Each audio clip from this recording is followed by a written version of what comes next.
Welcome back to Random Sound Mind. I'm your host, JT. Today's topic is something that is very dark. It is something that's very difficult to process. It's something that's very hard to hear.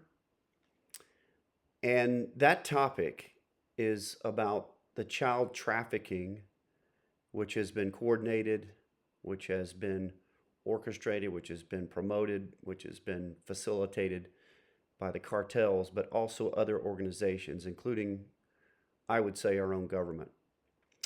Um,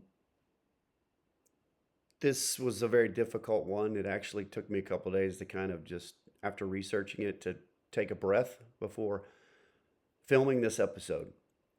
So, if this kind of stuff may bother you, feel free to skip this episode, but I hope you don't, because I think there's some important things that we can learn, even if it's just getting exposed to new information, which perhaps is the case for you or someone you may know that you want to share this with. So, its a main video is from Redacted News, which is run by a husband-wife, Clayton and Natalie Morris. They are independents, so kind of libertarian leaning maybe from what I gather, but I've listened to them. I subscribe to them because they also give a balance to what some would call the MAGA wing in their view. They actually were in an episode prior that you may have seen, Natalie, the wife. But this is Clayton, and he's interviewing a woman who was a HHS whistleblower named Tara Rodas under the Biden administration about child trafficking, about how the cartels are involved, and about NGOs.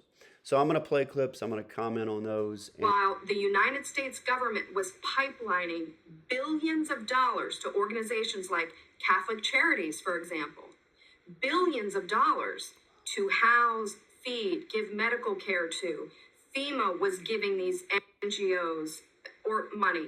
All of these various governmental organizations were using taxpayer dollars, and they were using it under the guise, right?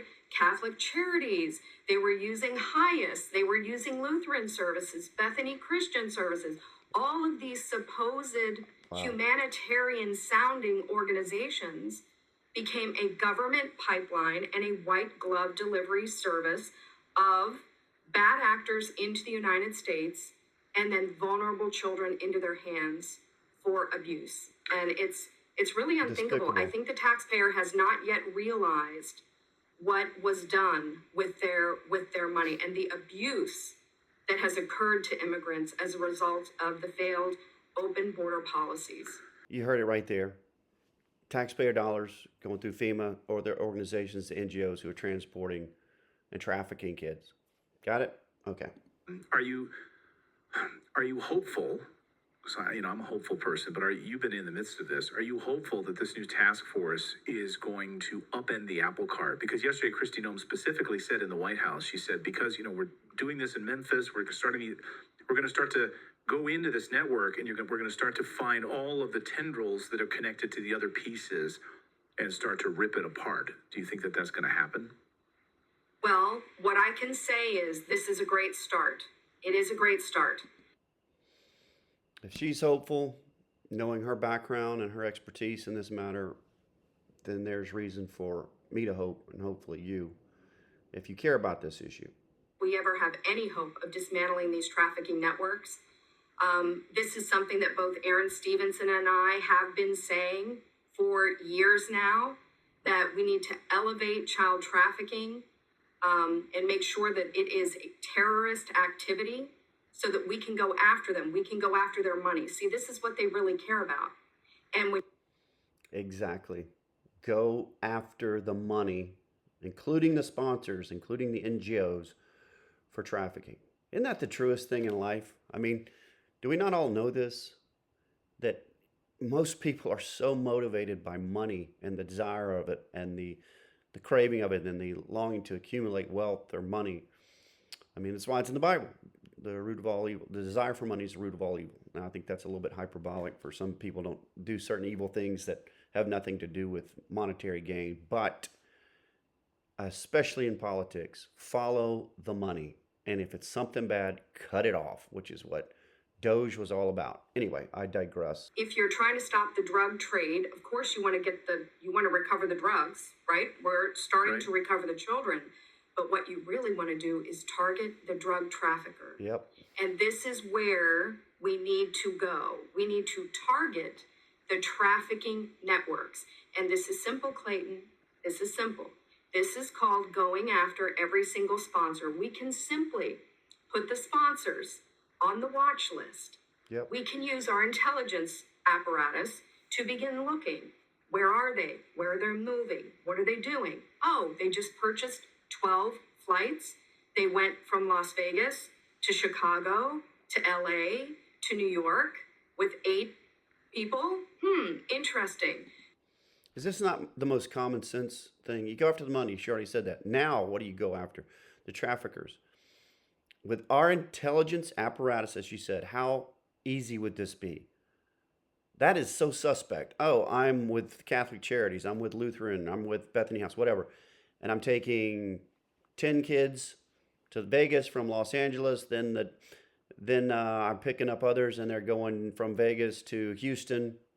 Then I'm picking up, and it's just this ping pong around the country with these groups of people getting trafficked because they got paid with your taxpayer dollars. By the way, don't ever forget that. Right. The first step was closing the border, which we've done. Yes. Tremendous. I think everyone would agree. You can have all the opinions you want about Trump right now, but closing the border, absolutely a huge win. Now, get these cases through the court system and go after these traffickers and start to unpack this incredible hellish network that's in the United States. I guess I'll get you out of here on this. Okay, so that's Clayton. When I mentioned him earlier, that's the husband of the husband-wife duo of Redacted News. Closing the border, a huge win. Trump is a populist. He's a populist nationalist, populist, however you want to phrase it. That was a huge deal for both people who are going to vote for him and people who are independent. Only people on that left wing, especially the far left, wanted open borders. And that alone should make certain people be more pro-Trump than they are. That alone. Knowing what you've just heard and what you're going to hear as well. And if you're uninformed about the way the cartels ran the border with child trafficking and all the other stuff, Trump gave the majority of Americans what they wanted, which is closed border. That was one of the top 2 issues, economy being the other, but top 3 easily, depending on what source. So recall under brain dead Biden and cackling Kamala Harris, our borders are, by the way, right? Totals that were let over the border, somewhere between 11 and 15 million, depending. Again, this is really tough because you've got gotaways. So do people include those with these numbers or not? Average per month for Biden was around 200,000 a month coming over the border. Gotaways, again, what's the number? The highest month that I could find when I did my research was 300,000. So you don't think in all those thousands and hundreds of thousands there were some really bad elements? Of course there were. In February 2025, a month and a half after Trump in office, not even that, we had the lowest on record with 8,000 encounters and all those arrested and deported. So go down the road. Remember, Trump and his staff reported a 95 to possibly 99% reduction in border crossings and all those things. I think now it's more like high 80s because they've started back and they're getting more clever. But the point being is to go from thousands per day, hundreds of thousands per month, to one of the numbers I found was 148 people a day who want open borders. There's economic reasons, which there's plenty of arguments against that. The Cato Institute puts out a lot of this stuff on open borders. The damage it's done economically to schools, to hospitals, to home prices, to emergency room visits, by the way. All the things that happen when you give free stuff away and you have an open border, it never works. It won't work. It's destined to fail. And people who are citizens here pay the price, okay? There's some of you who are for this, hearing this, and you're for open borders because they're the same race as you and they're my people.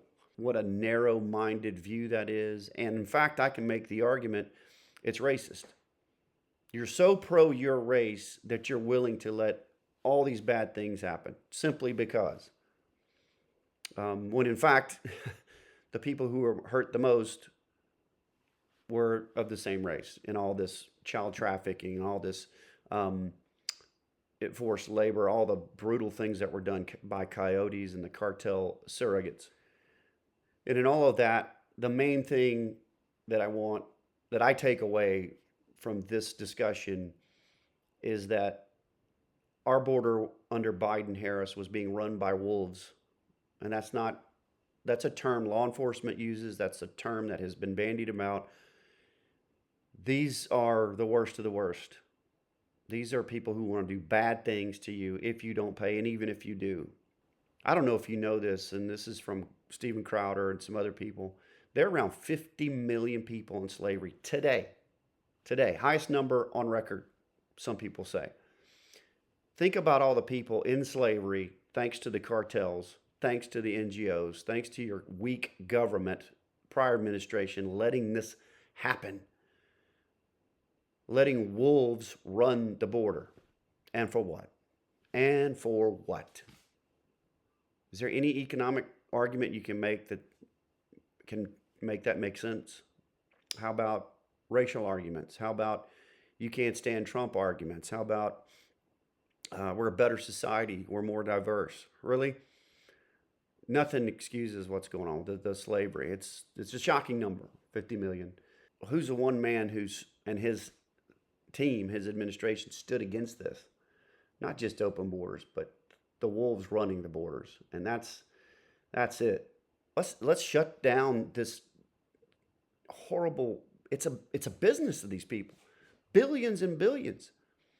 The thing about drugs is you can't re-snort cocaine. You can't retake another fentanyl once it's taken. You can't inject in your veins more heroin once it's in there. But what can you do with the child? Over and over and over. And if that doesn't make you sick and if it doesn't make you angry, I question you. And I think so many people that are liberal on the left just let that evil wash right over because it's uncomfortable to sit in it. To sit in the fact that these cartels made more money off children, women, and some boys and men, of course, in that SX trade, in that enforced labor trade, but mainly SX.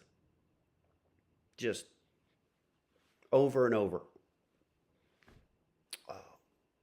Wolves indeed, and wolves that need to be put down.